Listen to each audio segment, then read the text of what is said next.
सुवर्णपुर जिला unit voice of media सांबादिक संघ नूतन जिलापाल को स्वागत संबर्धन करते।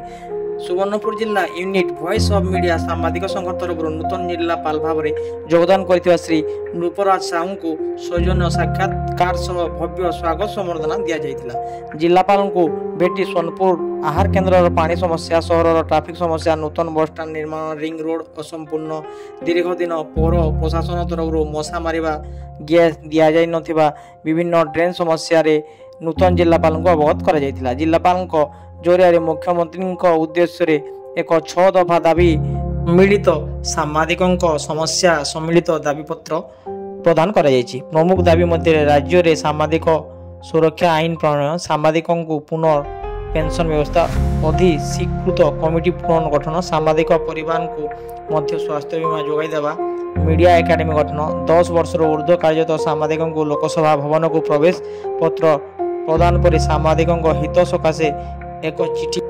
यही साक्षात्कार समय रे सुवर्णपुर जिला यूनिट वॉइस ऑफ मीडिया सभापति संतोष कुमार मिश्र, संपादक भास्कर दास, उपसभापति रंजन कुमार होता, कृपा सिंधु सुना, उपदेष्टा कमिटी सदस्य सरोज साहू, सहदेव मेहर अश्विनी नेपाक, उमाकांत बाग, रामहरि सेठी, देवानंद मेंडिली प्रमुख सांबादिक उपस्थित थिले।